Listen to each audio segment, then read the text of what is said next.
오늘은 서재에서 전하는 말씀 그 26번째 시간이 되겠습니다.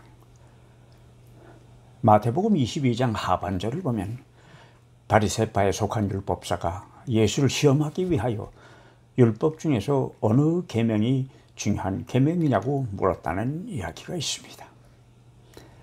여기서 율법사가 예수를 시험하기 위하여 물었다고 하는 것은 예수께서 이해하시고 계시는 하나님의 말씀이 자기들이 생각하는 것과 같은지, 만약에 다르다면 논쟁이라도 벌려서 사람들 앞에서 나날이 상승하는 그의 인기를 꺾어보려는 생각이었을 것입니다. 그런데 예수께서는 질문이 나오자 거침없이 내 마음을 다하고 내 목숨을 다하고 내 뜻을 다하여 주 하나님을 사랑하라는 것이라고 말씀하셨던 것입니다. 그리고 이어서 내 이웃을 내 몸과 같이 사랑하는 것이 그 다음 가는 계명이라고 말씀하셨습니다. 이것은 신명기 6장에 나오는 하나님께서 모세를 통하여서 이스라엘 백성들에게 전하였다고 하는 계명입니다. 사람들은 이 두 가지의 말씀을 기독교의 핵심으로 보고 있습니다. 그래서 기독교를 사랑의 종교라고도 부릅니다. 그렇다면 그 사랑이라고 하는 것은 기독교에만 있는 것이냐고 하면은 그것은 아닙니다. 세상에 있는 종교들 중에서 사랑을 중히 여기지 않는 종교는 없을 것이기 때문입니다. 그렇다면 예수께서 큰 계명이라고 말씀하신 하나님 사랑과 이웃 사랑이라고 하는 것은 무엇이겠는가 하는 것을 가지고 제 딴에는 꽤 고민을 해보았습니다. 그러다가 사랑이라고 하는 것은 내가 가지고 있는 가장 아름다운 것이며 나 아닌 다른 사람에게 내가 줄 수 있는 가장 귀한 것이라는 생각을 하게 되었습니다. 제가 나이가 들어서 근퇴한 목사라니까 믿음에 대하여 진지하고 싶은데 어디서 어떻게 시작을 해야 좋을지를 몰라 고심하던 분들 중에는 찾아오셔서 묻기도 하고 자기의 생각하던 것을 이야기하는 분들이 종종 있습니다. 그럴 때 자주 듣게 되는 질문이 어떻게 하면 믿음이 생기게 되는 것이냐는 것이었습니다. 예수께서 말씀하신 그 믿음이라고 하는 것은 하나님께서 나를 사랑하신다는 것을 스스로 깨닫는 데서 시작이 됩니다. 그렇다면 하나님이 얼마만큼이나 나를 사랑하시느냐? 예수를 세상에 보내시어서 십자가에서 죽게 하실 정도로 나를 사랑하신다고 하는 것이 바로 여기에 대한 대답일 것입니다. 왜냐고요? 나를 죄에서 구원하기 위하여서. 그렇다면 죄에서 나를 구원한다고 하는 것은 또 무슨 뜻입니까? 에덴 동산에 선악과 사건이 있기 전에 아담과 이브로 돌아가서 하나님과 가까이 사귀고 교제할 수 있는 내가 된다는 뜻입니다. 하나님이 내가 그분을 몰랐을 때에도 그리고 지금도 계속해서 나를 사랑하신다고 하는 사실입니다. 어떻게요? 탐자의 늙은 아비가 작은 아들을 기다리는 마음처럼 말입니다. 그리고 반역하여 아비의 목숨을 위협하던 아들 압살롬을 생각하며 바보처럼 울었던 다윗처럼 말입니다. 그러니 사랑이란 내게 있는 가장 귀한 것을 다른 이에게 주는 행위라고 할 수 있을 것입니다. 우리에게 가장 중요한 것으로 주시는 분, 그분이 바로 하나님인데 그것을 내가 깨달아 안다면 내가 하나님을 사랑한다고 하는 것은 아주 자연스러운 일이 될 것이기 때문입니다.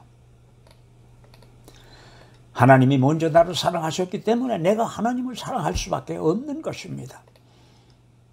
그렇다면 어떻게 사랑해야 합니까? 마태복음 22장 37절 이하를 보면 하나님을 사랑하는 방법은 마음을 다하고 목숨을 다하고 뜻을 다하는 것이라고 예수께서는 말씀하십니다. 그런데 같은 대목의 영어 번역을 보면은 마음, 목숨, 뜻에 해당하는 부분에 heart, soul, mind라고 하는 어휘를 사용하고 있습니다. 마음이라고 번역된 하트라고 하는 것이 무엇입니까? 심장입니다. 피를 몸 각처에 보내는 기능을 가지고 있는 일종의 펌프입니다. 그리고 그 펌프가 멎으면 우리의 육체적인 생명은 끝이 나게 됩니다.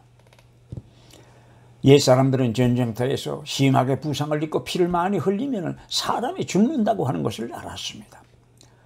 그래서 그 혈액 속에 생명이 있다는 생각을 하게 되었고, 그런 이유에서 구약성서에서는 동물의 피를 사람들이 먹지 못하도록 금하고 있는지도 모르겠습니다.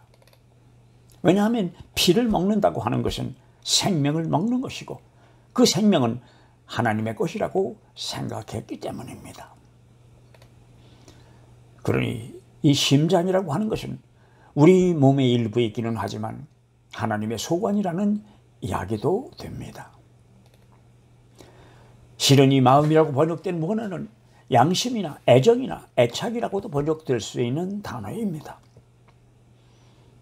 하나님께서 우리에게 주셨던 것, 우리가 우리의 의지로만은 어떻게 할 수 없는 것, 뭐 그런 것이 아니겠는가 하는 생각을 해봅니다.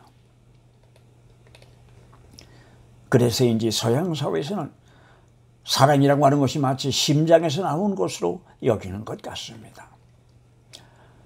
서양 문화가 한국에 들어오면서 사랑한다는 몸짓으로 두 손을 머리에 내어 꽂아 심장을 그려 보이는 것이 이제는 한국 사람들에게도 자연스럽게 되었습니다.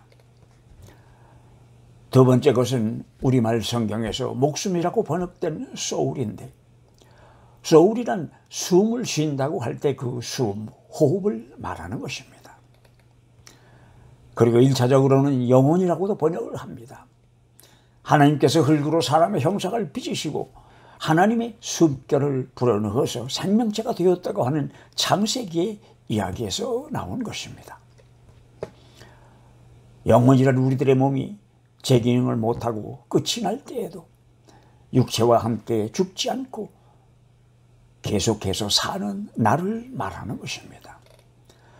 그러니 어떻게 보면 영혼에 잇대어진 나를 말하는 것입니다. 이는 하나님이 상관하시는 나이며 우리 속에 있는 하나님의 형상을 말한다고 할 수도 있을 것입니다. 그럴수록 우리말 성경에 정성이라고 번역된 단어는 우리의 생각, 의지, 이해라고 하는 뜻을 가지고 있으며 영어 성경에서는 understanding이나 mind로 번역하고 있습니다. 이 정성이라고 하는 것은 내가 스스로 통제하고 자제할 수 있는 부분입니다. 그러니 마음과 목숨과 뜻을 다한다고 하는 것은 내가 가지고 있는 모든 것, 내가 가지고 있는 최고의 것으로 하나님을 사랑한다는 뜻이기도 합니다. 그리고는 내 이웃을 내 몸과 같이 사랑하라고 하시면서 이것이 두 번째 계명이라고 말씀하셨는데, 이것은 감리교 운동의 창시자인 요한 웨슬레가 우리가 눈으로 볼 수 없는 하나님을 사랑하는 유일한 방법은 눈으로 볼 수 있는 이웃을 사랑하는 것이라고 말했듯이, 어떻게 보면 또 다른 계명이라기보다는 첫 번째 계명을 실행하는 방법이라고 말하는 사람도 있습니다. 예수께서 말씀하시는 이웃 사랑은 하나님 사랑의 실천이며 그 사랑에는 아무런 조건도 붙어 있지 않은 사랑일 것입니다. 그 사람이 우리 교회를 나오건 다른 교회를 다니건 아니면 어떤 종교를 믿는 사람이건 아니면 무신론자이건 그것은 내가 하나님의 사랑을 살기 위하여 이웃 사랑을 실천하는 데는 아무런 장애나 조건이 될 수 없는 것들입니다.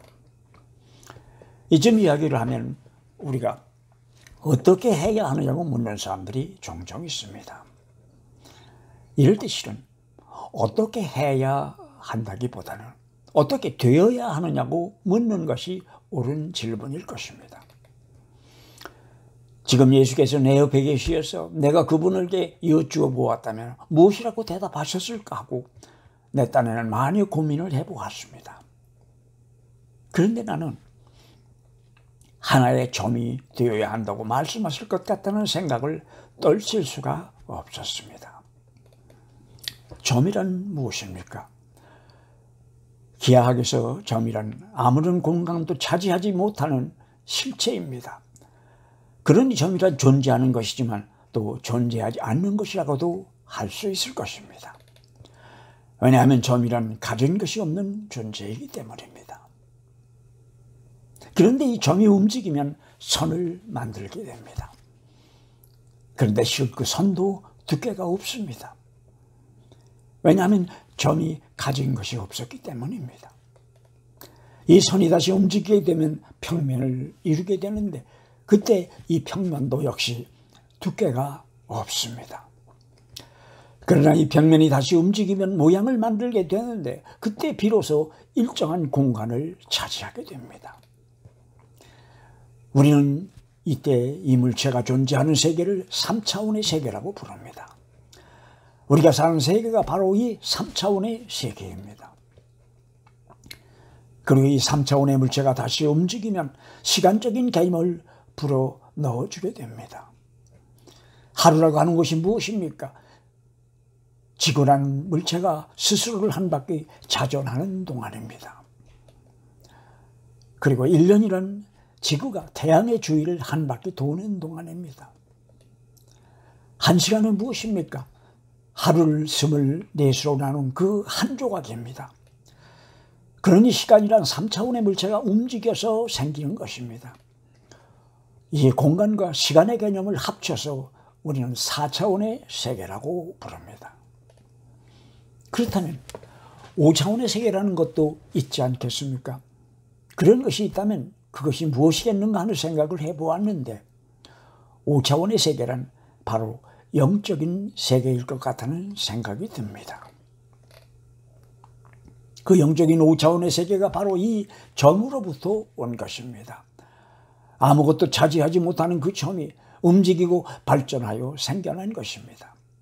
애초부터 그 점이라고 하는 녀석이 자신의 존재를 의식하려고 애를 썼다면 선도, 평면도, 모양도 생겨날 수가 없었을 것입니다.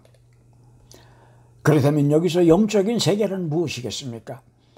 예수께서 말씀하시는 하늘나라 또는 하나님의 나라가 아니겠는가 하는 생각을 해봅니다.